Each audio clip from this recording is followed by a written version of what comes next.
From WHQR Public Media, this is The Newsroom. I'm Ben Schachman. Thanks for joining us. On today's show, I'm sitting down with new Hanover County Commissioner LeAnn Pierce to talk about her thoughts and goals as the county's budget negotiations move forward. We asked Pierce about her thoughts on where the tax rate should go and ways to make the county more efficient, including calls to eliminate DEI and have the Endowment step in to support some previously county-funded programs. This is our unedited interview recorded on the afternoon of Thursday, March 13th at Pierce's new Hanover County Commissioner's office. All right, Commissioner LeAnn Pierce, thank you very much for being here. Thank you for having me. Or I should say having me here in your office. And thank you for coming to my office. We got a meeting right after this, and so it's nice to have you on location. So I wanted to talk to you about the budget process that's going on with the county right now. We're kind of in the middle of things, so people should understand that a lot of the stuff we're talking about is not set in stone, and you five commissioners haven't seen everything yet. There's still some stuff that the staff need to fill you in on. But some of the big picture stuff has been laid out. I think I want to start at the top. I've heard from a lot of people who are a little freaked out because they've seen the reval numbers. A lot of people are freaked out because they've seen the reval numbers. So we're talking somewhere in the 65% increase on average and that's for everything, commercial, residential properties. But I think I've heard from people who are freaking out because they think that their property tax bill is going to go up by 65%. Correct, and I think that is one of the, and I was just pulling out my notes so we'd have these exact numbers. And of course, we know that the beach towns, Wrightsville Beach being the highest, 77%, Caroline Curry Beach 73%, which is higher than the average for New Hanover, which is 67%, which we expected. I expected to see that. I mean, we all knew that 4 years ago, what were we in 2021, 2020, COVID, and we know that's when there was a real seller's market. Oh, yeah. And you couldn't buy a property.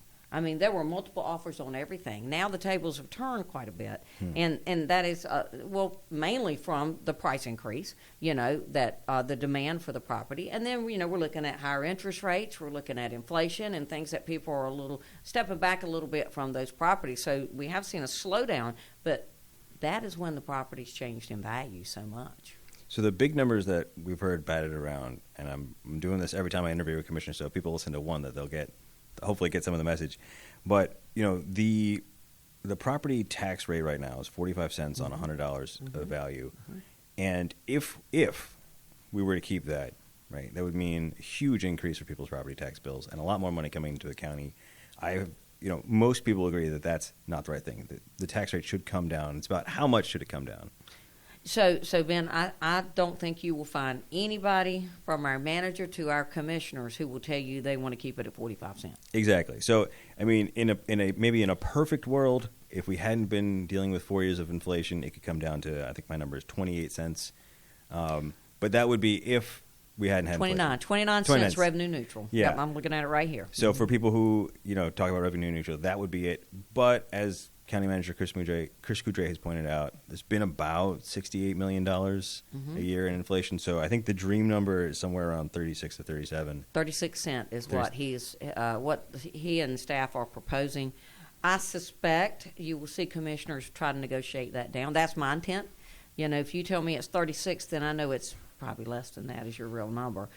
So at 29 cents is revenue neutral. I mean, that we have to know that the county has also seen the same inflation. I mean, we have cost of living increases for employees. We have 2 new fire stations. We have at least 2 libraries under construction. We have a lot of things that we also have to pay for. So I don't know exactly, but I think there's a happy medium somewhere between 29 and 36 cents. Gotcha. And just so people know, we're not talking about penny poker. Every penny we're talking about here is around $8 million.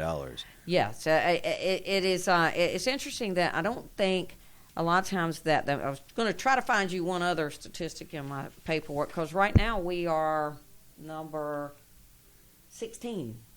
So in our tax rate, so that's not so bad, but we could probably find ourselves in a little better tax rate position. Yeah, and part of the reason I wanted to have these conversations with you and your fellow commissioners is that I still hear from people who are still pissed off from 2021 when we did the last reval. Property values went up, and the county reduced the tax rate, but not to revenue neutral, and told people they were cutting taxes, but then people got their property tax bill, and it had gone up, and it was more. And so if I'm a homeowner, I'm not a bureaucrat. I don't do budget math. I just look at my tax bill. I look at the bottom line of my tax bill and say, that's how much I owe. So let's talk about that. So since we have a second, let's explain how that works. So it is per $100 of your value.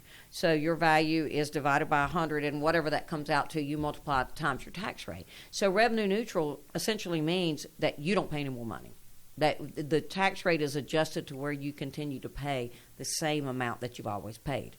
So you're right. If it were to stay 45 cents, it would be astronomical increase. I said we do not want to burden our citizens with. I can tell you that. I would never vote for that. It just wouldn't happen. Maybe 36 is ambitious on the part of staff. I know that I think we could do better. Yeah. I think we can do better than that. So this is something I've asked commissioners about in the past. I'm curious how you think about this. Is the budget is complicated. One time in my life, I've seen the line item budget that's at the end of the year, where it's basically the receipt for everything they've bought down to the staplers. The stuff that, how much Perrier Chris drinks in a year, everything, right? You can only really get that at the end of the year looking back, but it is massive, and it is very hard to go through. And so most commissioners, most boards that I've covered most years do rely on county staff to come to them and say, here's what it will cost to run the county government. And there's a fair amount, I would say a fair amount of trust put in county staff to say, this is what we need to do it, and not a lot more, to run a tight ship. So you're exactly right, and it would be massive. Even when I came from Carolina Beach, that's much smaller, just minute compared to New Hanover County budget. You never saw the nuts and bolts. It's very difficult to get to the nuts and bolts. Depending on staff. Yeah, what was your annual? Gosh, I want to say back then it was maybe $45 million, and that was with the enterprise fund and with the general budget. Yeah, so more than 10 times that. Exactly. Yeah, that's a lot. So it is massive, and it's the way the budget is presented, and you really do rely on your staff. So that's when sometimes you just go, and I'm pushing paper right here at Ben. This doesn't work. Come back with something else. Yeah. I don't know what you're going to come back with, but this is not the answer. I have joked with other commissioners that I have a general manager, and then my general manager has a boss, which is a board, and so our GM delegates, and he sort of lets us put together a budget, and we bring it to him. He brings it to the board. I think there are some budgets I would bring to him where he would say, no. Right. Just you don't even have to explain it to, but this isn't it. This won't work. Go fish. Bring me something else. So even though that is, for people to understand, there is sort of this bottom up and then top down system. Are there places where you suspect maybe the county could be more efficient? I suspect there is. I can't put a finger on what that is, but I can tell you what I don't want to cut is our school budget. I want to make sure we have the best education for our children in New Hanover County, and that, as you know, is a big chunk of our budget. It's significant, yeah. It is significant. I straight up, I don't want to see us have to go out for a school bond, and I think that, and I know we're going to get into this and talk about the endowment, but there's a lot of folks here in New Hanover County, and I'm probably pretty much online of being one of them, that believes that as rich of a county as we are, that the endowment should pick up some of those things so that the taxpayer doesn't have to pay more money. I'm not going to sacrifice on safety. I don't want to sacrifice when it comes to police and fire. I mean, we have to have those things. Those are things that we have to have in place. So really, there's a lot going on in New Hanover County. We have a lot of mental health issues that we need to work on with our citizens and make available. Those are some of the things that I want to see the county really continue to work on. But schools, number one, public safety, that can't be cut. Yeah, so I know the school is still working through their budget. I actually talked to Superintendent Dr. Barnes this morning. That's my next meeting after you. All right, well then we're on the way. But yeah, it looks like it'll be from somewhere around $3,700 a student to somewhere over $4,000. That's kind of what they're asking. I mean, you guys will have to work through that. And the numbers say that the numbers for public school enrollment decreased. Yeah. But it's costing us more, even though there's less children. So you got cost of living, and then there's some, potential ongoing costs like metal detectors, and I know safety is a big concern. Sure. So you mentioned the endowment. I want to talk about that for a couple of reasons. One is there's been a lot of coverage, including by us, about the condition of New Hanover High School. People have some very, fond memories of that. You've got board of commissioner members who are alumni, but a lot of people in the public, went there or have, it's a part of the downtown. It's emotional. It's emotional. And I know there's going to be a tough decision about whether to replace it or to fix it up. It's over 100 years old, so that's going to be a sticky one. Either way, that's going to be expensive.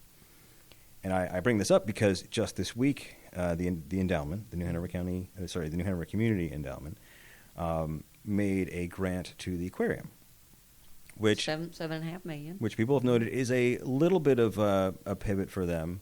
Earlier on in their history, the endowment was not making direct grants to government agencies for capital needs, and so some people have suggested, well, if they could support something like that for the aquarium, could they support something like helping to rebuild/repair New Hanover High School for the county? So let me first. Well, I'm an aquarium fan. That is.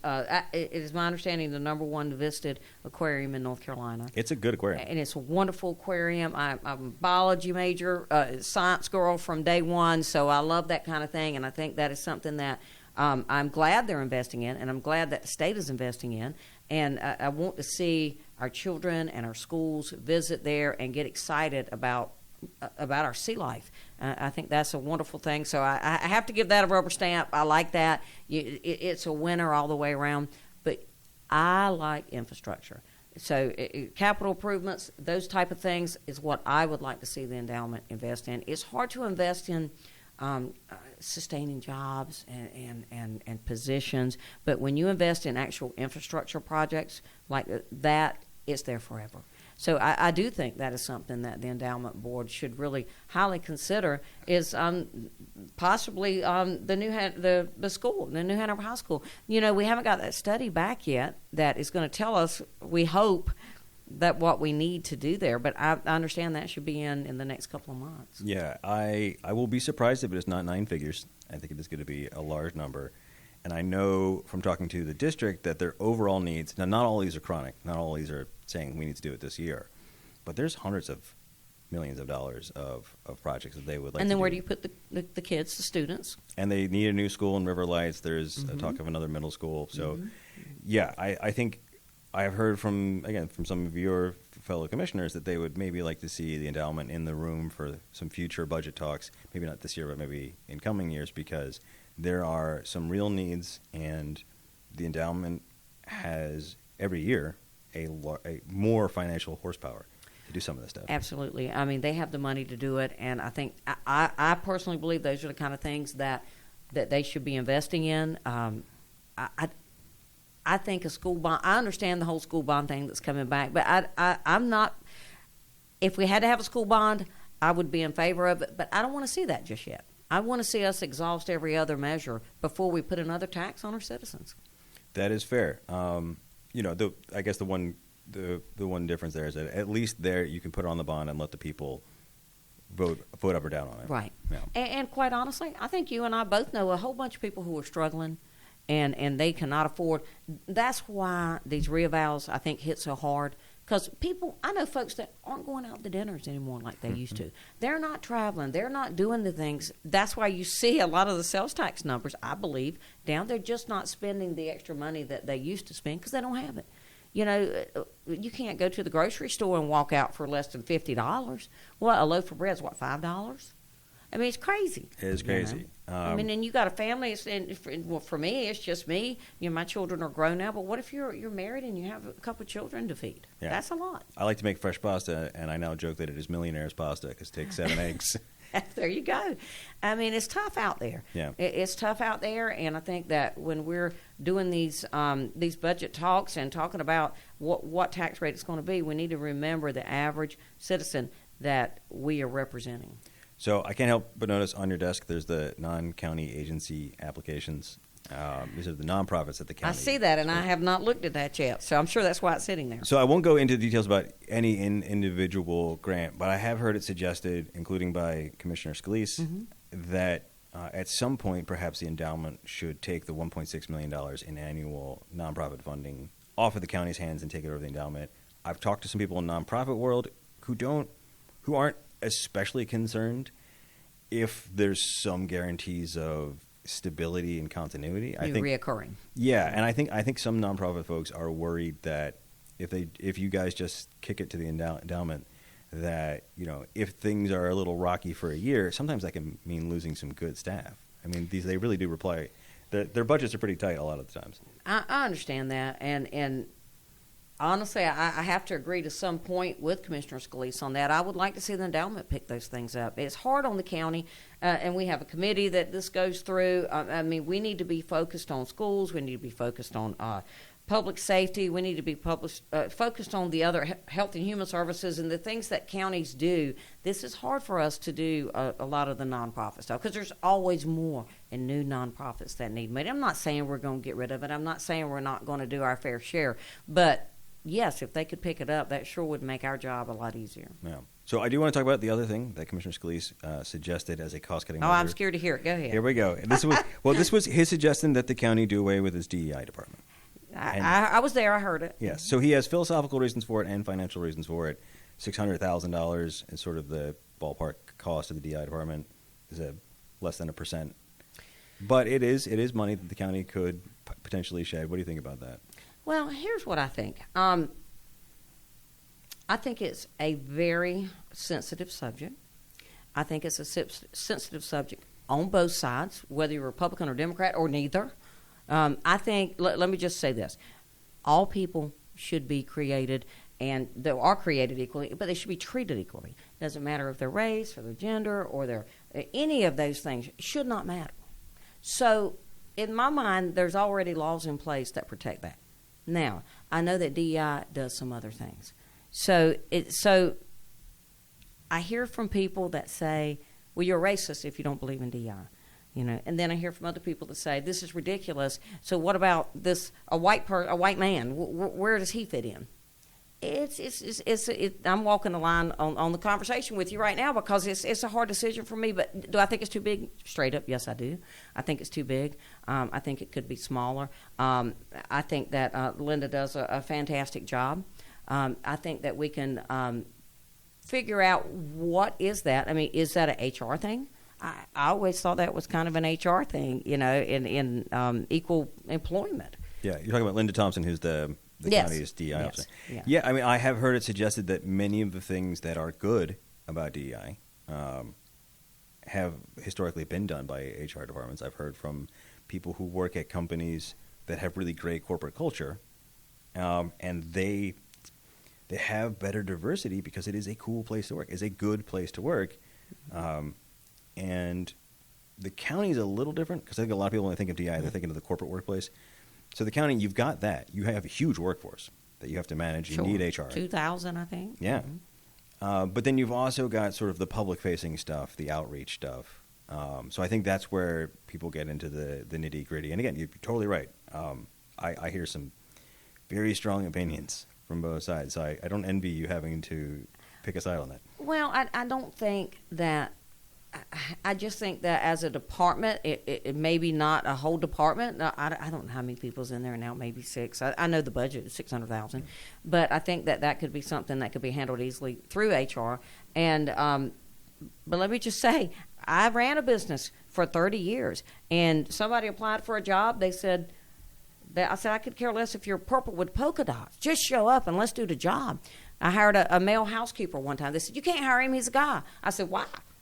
I'll take him. I'll take anybody who wants to go clean rooms. I wish that we had an application process where they didn't ask your race or your sex or any of those things, just your qualifications. Even when you apply to, colleges and different things, why does it have to be based on our percentages, whether they've been met or not? Yeah, I mean, And there's also a reverse to that. What was it? One of the universities said we're not going to accept any more Asians because we have too many Asians. Yes, I mean I think one of the critiques I've heard is that if you create a quota, then you end up in a situation where there's a perverse incentive to not hire on the merits. I don't think that means that the county is hiring. Just to be blunt, I have seen no evidence that the county is hiring people of color, black women, black men, because they want to hit a certain number. But it is, I mean, that does seem to be the issue, is that were there people who were turned away because they weren't helping hit that number? Right. Yeah. No, and as a female, I would be considered somebody in DEI, which I really shouldn't be, because what are let's take that. What are women? 50%, 51% of the population, I don't know, 49, so 50-50. So that would mean that, this was before Stephanie came. I said, well, so I told the guys, I said, so that means half this board should be women. Yes, and for the record, the county says they do not do that. They are not hiring. And I would be against doing that. Based on race. Based on race or sex. But I do think that it has provoked people, to say the least. But I will point out, though, I mean, it is not the biggest expenditure. I hear from more people about education spending and public safety spending. Yeah, I mean, I feel like sometimes, and we did get down in the weeds with it, but I just feel like sometimes the more you do some of this stuff, the more division it creates. I want us all to get along. Yeah. You know that my daughter-in-law is African-American. I've been upfront about my granddaughter. Beautiful, wonderful. Why can't we just see everybody as people? Why do we have to see them as color?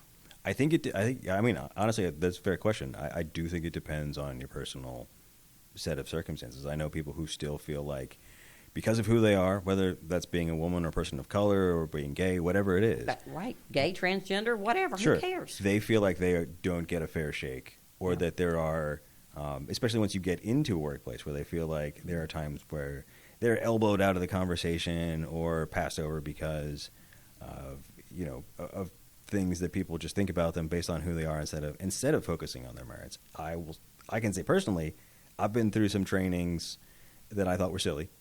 Mm-hmm. And I've been through some trainings where I've seen like some of the no offense, but to the boomers who are listening, but the boomer generation, where they're like, oh yeah, maybe I do that. Sometimes people do need a little hip check to correct them. So I think that's what I hear about that. Yeah, and let me just say for the record, I don't care if somebody is straight or gay or transgender or white or black. Doesn't matter to me at all. I care about you being a good person and treating people right and contributing to society in a positive way. I mean, we are all imperfect people just living in this world together, and how we figure out how to get along it should be our number one. Yeah, if we can get to getting along, we'll be doing pretty well. Well, if we just start treating each other like we want to be treated. That's a good start. So I do want to ask about the public safety spending side too. In general, I don't hear a lot of calls for, at least not recently, for defunding public safety. It's been a while since I've heard anyone use the phrase defund the police. But you guys did get a little bit of sticker shock last go-around from the sheriff's office because of the cost of overtime, and that has to do with recruiting and retaining. That's not on Sheriff Ed McMahon. That is every law enforcement agency I've spoken with.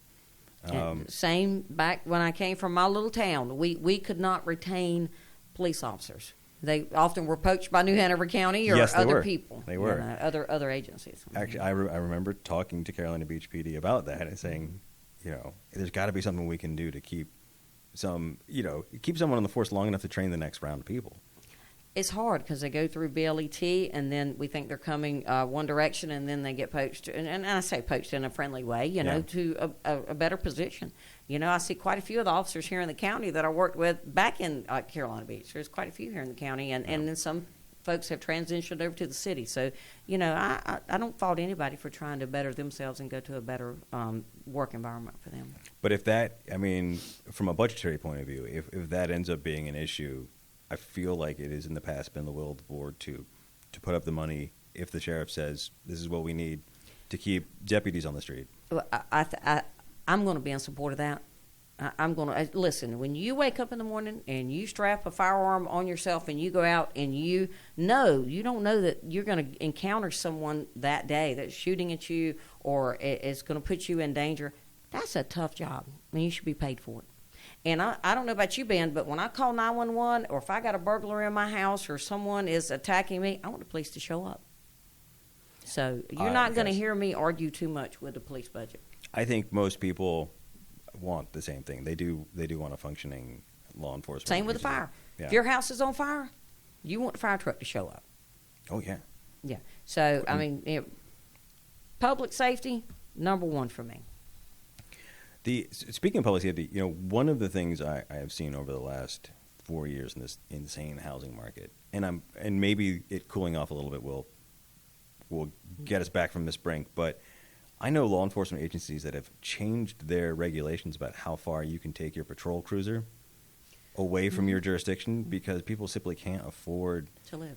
To live. I mean, I don't know how. I mean, you got Riceville Beach PD driving across the county, but driving to Brunswick County to live. Yeah. But if you drive through, I mean, I'm sure you've seen this. You drive through Leland, you drive through Hampstead, you see sheriff's office, cars, and so that part of the housing, crisis housing is I mean, you want teachers and nurses and law enforcement agents to be able to kind of live in the community that they're serving, right? And you have to pay them more so they can do it. Right. So the arguments have been, the county has in the past taken kind of a multifaceted approach. On the one hand, trying to stimulate more development in the hopes of, supply and demand, more supply, or bringing the average cost down. I know not everyone is a huge fan of that approach, but it's $3 million a year so far, and we're going into I think it's 3 or 4 of a 5-year sort of pilot program. Yeah, I think we're close to that actually. See, I've been here. This is my going on my third year, so I think that maybe another couple of years of that. Yeah, and that's going to end. And that's going to end. I mean, or not, depending on what we vote. But right. I mean, at this point, I mean, this is also a place I've heard that the endowment. Obviously, the endowment can't do everything because I know Dan Winslow will hear this and say, "Ben, why did you say that?" But is that a place where you think the county should keep investing?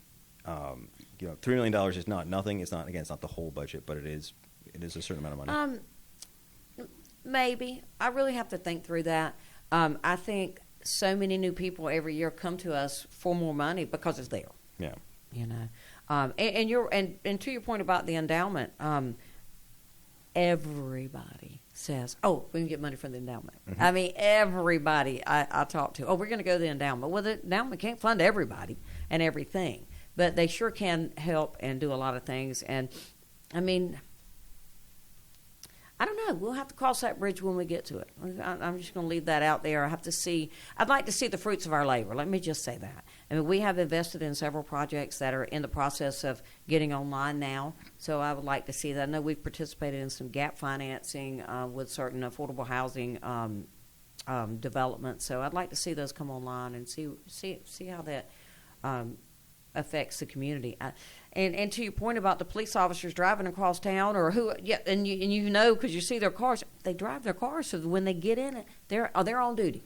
If they're 5 miles away from getting to one of the beach towns or getting to the city, they're in their car and they get a call, they know they can go straight to it. So I agree with that program for them to take their cars home. Oh yeah, and I think it's helped a little bit with recruiting at least. Absolutely. I mean, they have something to drive to and from work, and then they're on duty and they're available. And it doesn't hurt to have police cars sitting in your neighborhood either. Yeah, I agree with that.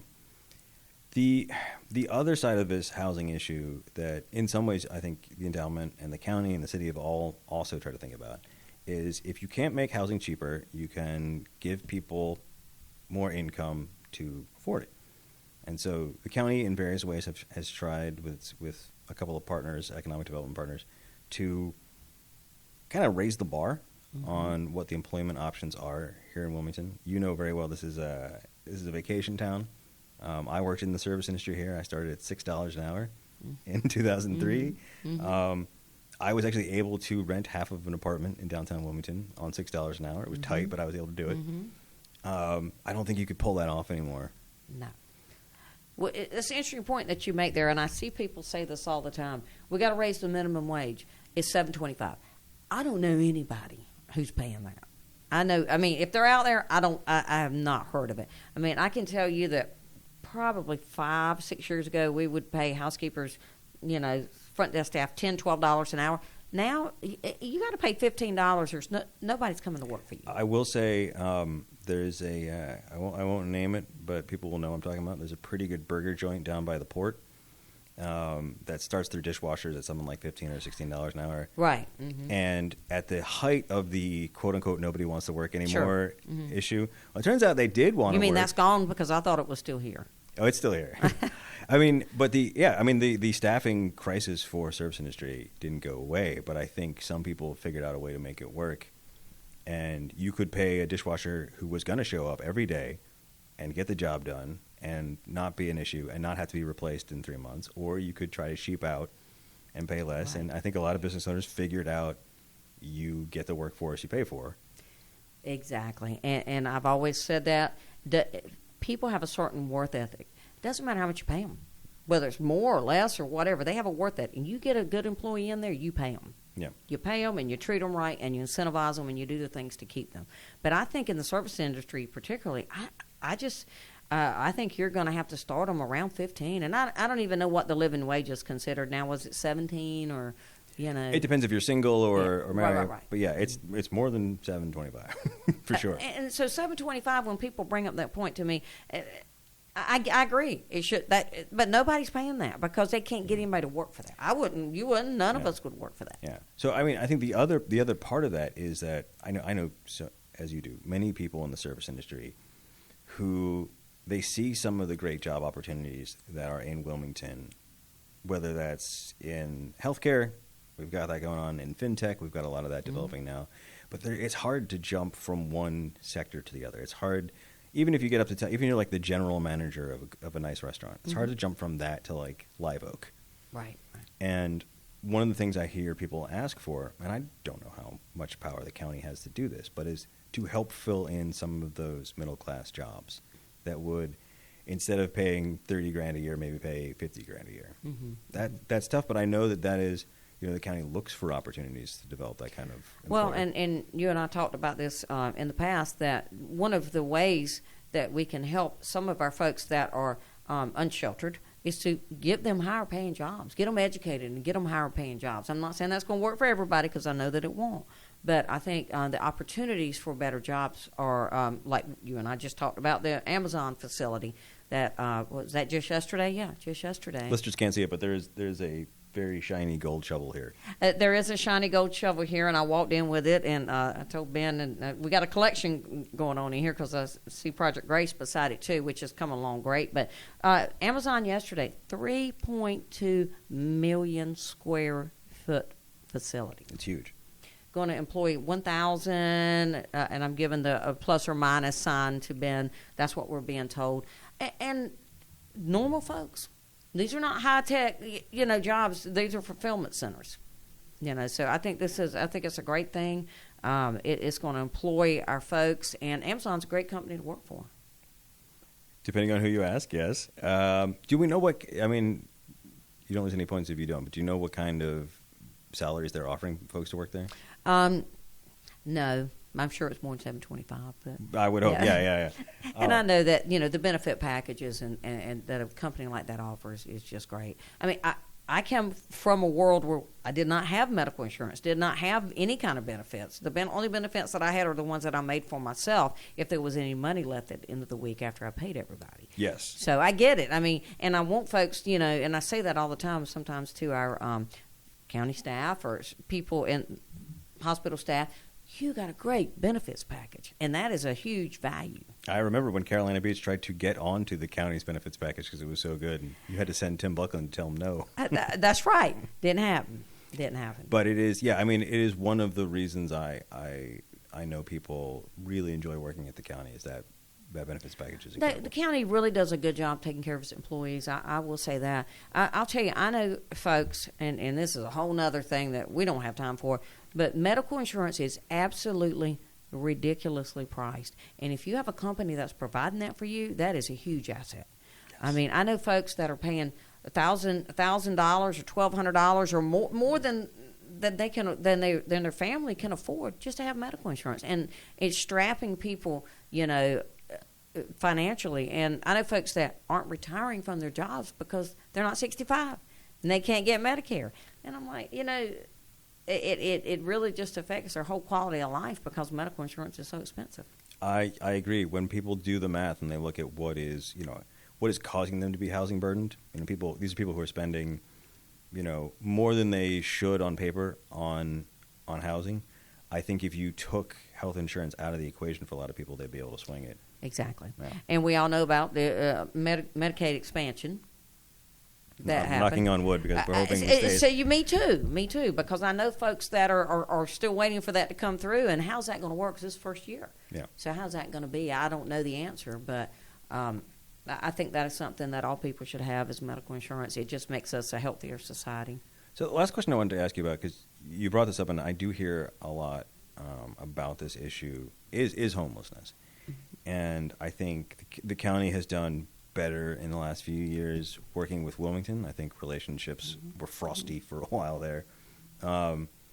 But, where do you see the county's responsibility, again, it's budget season, so financially, in helping to deal with that? Well, let me say first, I hope you were as hard on my fellow commissioners that you've interviewed as you are on me, because these are some tough topics. These are the toughest topics around. And let me say, I have traveled around the United States. I've traveled around the world, in Europe, other places. Homelessness is everywhere. And I think it's something that's very difficult to understand and to grasp. And I think we need to understand what gets a person there, what keeps a person there. I think there's a lot of, obviously we all know there's some drug issues. There's a lot of mental health issues, which is something we talked about a little bit earlier. But how do we get those folks the services? I think it's very difficult in a city like Wilmington when there's so many homeless people around. And when you have an area that's not been developed and you find out there's homeless encampment in it. I mean, and you and I talked about before we went on the air, I've seen some folks on the multi-use path, just homeless. Yeah. And this is not New York City. So, but I do see a lot more than I've ever seen before. And how do we enforce things, and how do we keep it clean and safe, but yet help those people at the same time? And I'm certainly open to that. I'm not. I told you before we went on there, and I'm not ashamed to say it. I'm not a fan of I call it busking. I'm not a fan of all the folks standing around with signs, and I'm just not a fan of that at all. I don't think it makes it a very good look for our city and for our county. But what is the answer? How do we get them off the street and get them the services that they need? And who foots the bill? And I know it's not just the county having that conversation. And I've heard people suggest that, perhaps our neighbors to the west and north in Pender and Brunswick County should be part of that conversation financially instead of, maybe just cheering us on from the sidelines. Well, and I think, and like in big cities like New York or Chicago, folks go to where their services. Yeah. And I think that is probably a lot of why people come to Wilmington. It's a beautiful place to live. It's a great climate, and their services. So are we bringing in more homeless folks that we have to service, and that costs more money? I have seen limited data on this. When we talk to people, it seems to be most of the people who are homeless in New Hanover County are from New Hanover County. But I think if homelessness is a part of the housing and employment crisis, which I think it is, I think it's fair to say, then maybe regional conversations are in order, even if we're not talking about people who are coming over the bridge to be homeless in Wilmington from Brunswick County. I still think, when I talk to advocates, they would be all about more regional collaborations on that front. Right.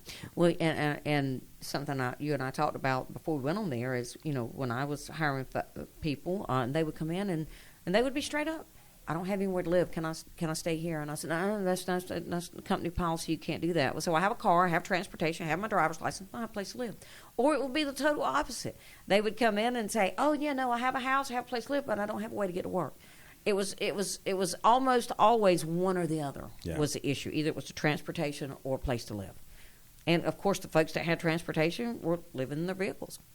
And there's quite a few areas around Wilmington that, and I'm not going to name them, but that you can regularly see folks parked in their car, living out of their cars. I've worked alongside people in kitchens who were who are dealing with that. I've seen it, and it's a lot of that industry. It is hard. So look, I don't expect you to have all the answers, but I am. That's a tough one. That is a tough one. But I do appreciate you sharing your thoughts. And again, I will remind folks that this is, you guys are in the middle of these conversations, so you haven't had all of the budget meetings, you haven't gotten all the info. No, we have not. I think we've had 3, and we have a couple more to go. We will have to have a balanced budget by the end of June, July 1st. Because unlike the feds, you cannot deficit spend. You have to actually zero that out. That's right. And like I was telling you earlier, we have a meeting with some school board folks and the superintendent right after this. And we really haven't seen their whole ask. We don't know what they need yet. And it's pretty scary. Even last year, we picked up, I don't know, what was it, $8 or $9 million extra. That's extra money. So now what is it going to be this year? And we're talking about New Hanover High School. So there's just a lot going on there. But I think it's the place that the county has to invest in our schools. Yeah, and might we say, just for the folks out there listening, once we give that money to the schools, we don't control where it's spent. There's right. some capital. There's a capital pot and there's an operational pot, but then that goes through the school board and that system. We just fund it. So trust me, there are times I would like to control where that money's going, but we don't have that authority. Right. Yeah. And I will note, you county staff put together. It's fun for me. I don't know if it'd be fun for all listeners, but an online tool where you can actually go in and monkey around with these numbers. Yes. You can increase or decrease the tax. Have you played with this? The tax value? Yeah. Now, a little bit, not a whole lot. I will say this, just for the public one more time. That is a state mandate that we reevaluate, and it has to be done every 6-7 years. But we do it every 4 years. So that was quite a sticker shock for 4 years. I've heard some counties talk about not doing it for 6 or 7 years, but right. That would be huge. Yeah, the law makes you do it every 8 years, and I think I don't actually remember when the county switched to 4. But I think the argument, and I think it's a pretty good argument, is that imagine the sticker shock if you had just been coasting along for 8 years. Correct. And then we went up from, the 2017 values to current values. I think a lot of people would be it would be astronomical because even at 4 years, that jump was difficult for people to understand. And I had some folks that said, well, my property was, I don't know, $250, and now it's doubled. It's $500, and I'm like, but the average home price in New Hanover County is what, 4 something? So I mean, I think the reevaluations are pretty much. There may be some. I'm not going to say they're all 100%, but for the most part, they're on target. I've looked at my properties. I mean, I know what's sold around me. I've looked at some other things, and I think it's pretty close to being on target. I think what upsets people is having to pay more money. Oh, absolutely. Yeah, I agree. It's not the value. Yeah. I've had people say to me, well, if I could sell my house for the value that you, and I'm using quotations here, that you put on it, not me personally, that's what they say, the county. It's really, like I said, a state mandate, that I'd sell my house. I said, well, you can get that for your house more than likely, but then where do you go? Right. Yeah. Because you're still in the same market. Because your equity's in your home. Yes. Yeah, that's true. So I would encourage people, though, again, the county gives you the opportunity to, appeal online if you feel like it's out of whack. You got a whole team of people who are ready to receive those requests. I've known people who are going through the process right now. And the best way to do that is online. I had some folks say to me, well, I went down there and I tried to do it in person. I said, do it online. That's the best way to do it. That and then that way it gets done. I don't think in person. You can, I guess, do it in person, but online is the best way to do it. So we'll have links to that, and we'll have links to the county's tax balancing interactive tool. Mm-hmm. So if you've paid your money, now you want to see where it goes, you can mess around with it. So now I get to turn the tables on you, right? Yeah. Yes, so where do you think the tax rate should be? That's a good question. I mean, the easy answer is just to say the adjusted revenue neutral. That, what did we say? 29 cents. No. Adding Chris Coudre's $68 million. Yeah, Chris is at 36 cents. So 36 is the easy Which answer? is still a decrease. It is a decrease. A significant decrease. That's the easy answer. I've spent plenty of time going through county budgets, and I know where most of the money is spent. I think if you really wanted to be a taskmaster, you could probably beat maybe 5% off of that, off of the overall expenditure. But I got to say, it is pretty hard. You go to most departments and you talk to people and you see what they do. It is relatively well put together. We've all worked for companies where there's dead weight. Oh, sure. I mean, the number of kitchens I've worked in where there's two guys just working their butts off. And the other two on the phone? And the other two on the phone are like, Right. It's their 8th smoke break this hour. Dead weight is a real thing, but I don't see a ton of dead. I don't get to be in the county. They don't let me walk around the halls, but every time I get a chance to peek under the hood, I don't see a ton of waste. So my honest answer is I don't know how much lower than 36 you could get it. I'm sure you could find stuff. I think people would be appreciative of commissioners who do look under the hood and do see if there's redundancy or waste. But my honest opinion is I don't know how much more you could shave off what you have right now. And that's going to be our job in this budget process is how much can we shave? Now, we know that they want 36. So can we shave more? And let me just say, what do you cut? And even look at our wonderful airports doing such a great job.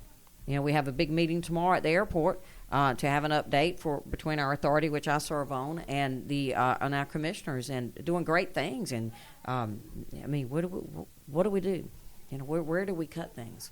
Yeah, I know last year, the budget negotiation took a while. It was the clock was running down, and I know there was a couple $100,000 left to cut. And I don't remember how it came about, but I think county manager said we can take it from here. We can cut this last little bit. Mm-hmm. And as I understand it, one of the things that got cut or reduced was a program through the senior center for dental care. And I remember there was a backlash of people who were that should never be cut. Who were really, who depended on that program or were fans, or the parents depended on the program, or the grandparents. And so I think one of the experiences elected officials have had that I have got to watch you guys have is it looks easy, and it's then not. And then you cut something and you realize you cut something that was really important to someone. Well, and the dental thing goes right back into our conversation about medical insurance. I mean, even if you have medical, your dental's probably not any good. Yeah, that's true. So, I mean, and dental health, we all know, is essential to the overall health of a person, is their teeth and their dental health. Yeah, if your teeth go, your brain's right next door. Exactly. It's not good. So, I don't want to cut the dental program. Yeah. Well, anything else you would want to add before I get out of your office? No, just thank you. I appreciate you coming down and accommodating, and I'll be happy to show you around. I'm going to go to our next meeting and see what we can do with the school. All right, Commissioner LeAnn Pierce, thank you very much. Thank you. Appreciate it. All right, well, that's it for today's show. Thank you to my guest, County Commissioner LeAnn Pierce. I'm Ben Schachman. Thanks for listening, and I hope you'll join us for the next edition of The Newsroom.